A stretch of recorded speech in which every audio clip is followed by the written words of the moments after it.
Hello, everyone. Welcome back to Better for America, AMAC's podcast. We're here live at CPAC, and I'm thrilled to have you with me. Joining me now is Marc Lotter. Now, he is from Fort Wayne, Indiana, and he serves as the Chief Communications Officer at the AFPI, that's the America First Policy Institute. But Marc previously served as Director of Strategic Communications for the Trump-Pence 2020 campaign. It is so nice to have you here with me now, Marc. Thank you for joining. Thank you for having me. Yeah, it's really a thrill. So tell us a little bit about the work that you're doing over at AFPI.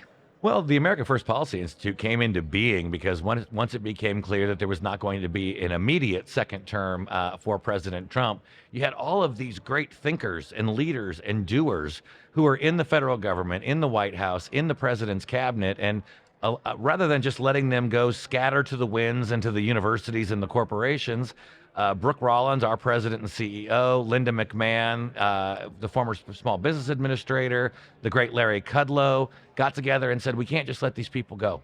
We need to keep that brain power connected together, because whether it's Donald Trump, not Donald Trump at that time, the policy fight is going to continue, and we need the people who were there in the White House, there in the agencies, not people sitting in ivory towers, but the people who are actually doing the work. They need to get ready for the next America First presidency, and now we know it looks like it will most likely be Donald Trump leading that again. It sure does. We have 8 former cabinet secretaries, 20 White House senior staff, 50 senior administration officials who are ready right now, and they're sitting in an office down the street in D.C., making sure that we have not just the people, but the policies, the executive actions, the legislation, and the people who are in the agencies going, for the next team that comes in, when that president decides, these are the lessons we learned the hard way in year one. Yeah. Don't make these mistakes. And we're ready to go. So important, the work that you're doing. And for everyone out there listening, for average everyday people, they're saying, what's happened to America? It doesn't look the same. We're a different America today than we were 10 years ago. So groups like AFPI are doing incredible work. We here at AMAC very much aligned the same way in that we look at the policies and we take our marching orders from our members. So I just want to encourage everybody who's listening to know that there is a way for you to get involved, for average, ordinary, everyday people to get involved. One of those ways is through AMAC, so join or renew your membership with us for sure. But we will give you the vehicle, and we're working very closely with your group. When I talk about the way that America has changed so much fundamentally over the last 10 years, I'm reminded of that great phrase, I think Edmund Burke said, the only thing necessary for evil to prevail is for good men to do nothing. And so I'm encouraging people to get involved and be part of the bigger movement. And that is on the election integrity front. We've got a lot of work to do there. We've got a lot of work to do on the border. Make sure that, we've got so many people coming over our southern border. In the millions, they're talking 10 million illegals here. Are they going to be voting in our future elections? These are the issues that we're fighting and working on. But I want to ask you, how did we get here? And I think it's because I think a lot of people were asleep. People are now waking up. But how did we get here, and what needs to happen to reverse course? Because we're going off a cliff. Yeah, I think the first thing we have to remember, and in my personal capacity, and having been on the 2020 campaign as Director of Strategic Communications, Joe Biden was a hypothetical president back then. You couldn't attack him for his time as vice president under President Obama. You couldn't attack him for his 50 years in the Senate prior to that. So he was able to be, for a relative ease of understanding, in his basement, talk about ending the pandemic, and I won't mean tweet. And people were able to envision that. Well, he's not hypothetical anymore. He actually got in there. His policies are, and the people don't like it. Whether it's what we see going on at the southern border, what we see going on in the economy, price hikes that people can't afford. Their paychecks aren't keeping up. They get sticker shock every time they go to the grocery store or the gas station. When you see New York police officers being violently attacked by illegal immigrants, let out of jail with no bail, and then fleeing across country to California, that's not the America that we grew up in. But the one thing that I will say that this reminds me of history, we had to endure Jimmy Carter to get Ronald Reagan. If Jimmy Carter had been a successful president, we would have had a President Ronald Reagan. So every so often, I think people need to be reminded that elections have consequences, and this is what you got. You got what you voted for. Maybe not you individually, but as a nation. That's right. We voted for higher inflation, out of control spending, two wars raging, an open border, soft on crime, disrespecting police. They didn't hide what they were planning to do. Well, take them at their word. They did it. That's right. Now is the chance to undo it. And the great thing about the America First agenda and the America First Policy Institute is when you take the politics off of it, take the candidates' names off of it, when you look at just the policies, rebuilding America's energy dominance, lowering inflation and prices, strengthening American manufacturing, peace through strength, a secured southern border. All of those things are 70%, 80% approved by the American people. Yeah. Because it makes sense. So now we just have to realize that, yeah, it makes sense, but you've got to vote with the people who are actually going to do it and not the people who are going to do the exact opposite. That's right. Now, our members, many of them listening right now, they're tuning in. There are 3 or 4 issues that are so important. I would say, number one, election integrity. They're fearful that this election might slip away, that we may see election irregularities, right? That there may be voter rolls that haven't been cleaned up, that people may not just be voting on election day, but voting weeks and weeks after election day. How confident are you that we can have a secure election in 2024? Well, a lot of states have taken a lot of action at our suggestion and encouragement to strengthen election integrity measures, but I never put it past the other side to do everything they can to try to rig, the system. But the one thing I want to remind folks is that for all of the shenanigans that they pulled in 2020 because of the pandemic, whether that is mailing out live ballots to people, whether you asked for one or not, ballot harvesting, basically ignoring signature match requirements for early voting and for mail-in voting, all of those things that they did, including drop boxes, which some states have actually been found were unconstitutional. All of those things that they did, they won by 45,000 votes in 3 states. Just 45,000 votes in 3 states. They are not going to be able to do all of those things this year because we've strengthened our election integrity efforts. So if it worries you, if it scares you that what we saw happen in 2020 might happen again in 2024, then there's one simple answer I have. Number one, A, vote. B, volunteer. We need more election watchers. We need poll watchers. We need people out there who are keeping an eye on what's going on. And then number 3, don't vote alone. The most powerful people, and I said this all throughout the 2020 campaign. I mean, yeah, I know you see me on TV or hear me on the radio, blah, blah, blah. But the people who are watching this podcast have way more influence than even what I do, because you can talk to people at your church, at your kids or grandkids' school, in your community centers. You can talk to people who know you and trust you. And when you can make sure that they get to the polls.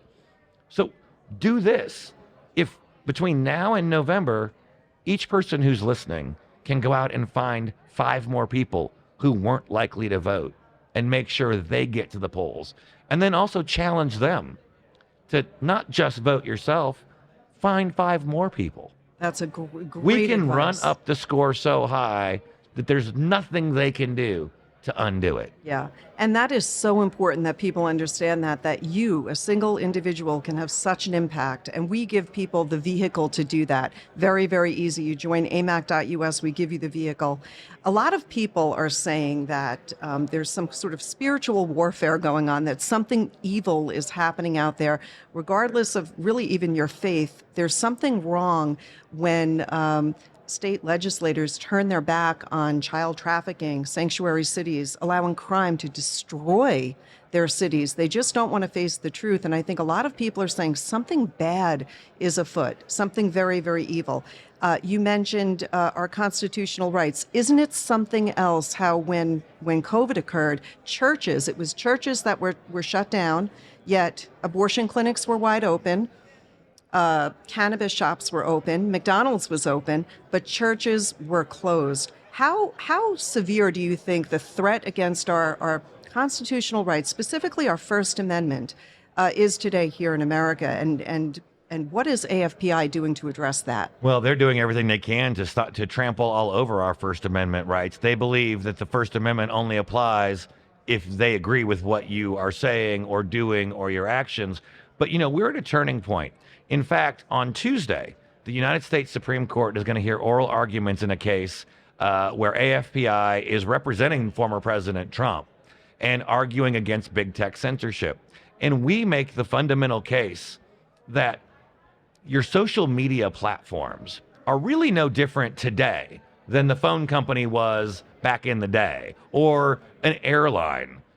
An airline can't change their level of service, or a phone company could not change the way they serve you based on your religion, based on your gender, or based on your political beliefs. Everyone should be treated equally and fairly. It's called common carrier. And so we've actually written an amicus brief that's filed with the Supreme Court on behalf of the former president that encourages the Supreme Court to hold these big tech companies to the same standards that we would hold American Airlines or to AT&T, that your level of service cannot change just because you may or may not agree with someone's political affiliations, their religious or personal beliefs. And we believe Justice Thomas has already written on this in other cases, that this case is very ripe to reaffirm our fundamental First Amendment rights and hold big tech, big media down in their attempts to censor conservatives or speech they don't like. And it does seem that there are certain people who are being really targeted and attacked. And I want to mention our former president, President Donald J. Trump, who has absolutely been attacked in a way that we've never seen before. This should frighten every American. Every American should be concerned. I want to ask for your thoughts on what we see happening in Georgia, the Georgia case with Fani Willis. And it seems her abuse of taxpayer resources in order to really target and go after Joe Biden's political opponent. This seems to be, it's unbelievable, quite frankly, to me, when I hear the testimony, and it seems to me that she's lying right there. What should people know about that, and how do you think that that's going to unfold? It looks like things will be pushed back, perhaps, and that some of what's the targeting against Trump may be delayed. Yeah, I mean, what we see happening in Georgia is just a sham, and it's an abuse of the law, and it's abuse of the prosecution. And I'm not a lawyer; I just play one on TV sometimes. But what's it tell you when really the fundamental argument is that I disagree with your opinion, and now I'm criminalizing it?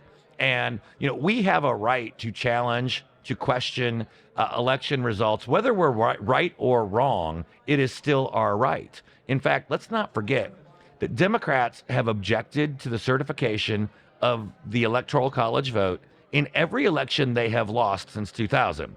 They challenged George W. Bush's victory in Florida in 2000. They challenged George W. Bush's victory in 2004 based on some made-up voter fraud claims in Ohio. They challenged Donald Trump's election in 2016 because of Russiagate, which is obviously all made up and proved to be wrong. And so they're allowed to do it. But when we question, then they decide to criminalize it. And it just underscores for me that they know they can't beat Donald Trump right now at the ballot box. Because when you look at all those issues we were talking about, Joe Biden is deeply unpopular. He's losing not only in the national head-to-head right now, which we never were leading the national poll in 2019 or 2020. He's leading right now. Yeah. He's winning in 5 of the 6 key battleground states, including in Georgia, by a massive amount. They know they're struggling to win at the ballot box, so they're trying to take it to the courtroom because that's the only way they have hope to retain power. I saw the Associated Press looked at the sham New York case against the president's companies. Not even the Associated Press could find an example of that law being used in this way in history. The upcoming separate case in New York, the federal government chose not to pursue it. The former district attorney chose not to pursue it. But now you have a woke prosecutor in New York who campaigned on getting Trump And these charges that other prosecutors dismissed are suddenly being brought up. Yeah. I mean, it's all a joke. It's a use of what's called lawfare, where they can't win at the ballot box, so now they're going to try to do it the way a third world republic would.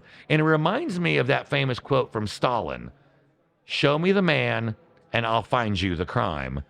They are literally campaigning on and now executing on a plan of Donald Trump, "I'll find you the crime."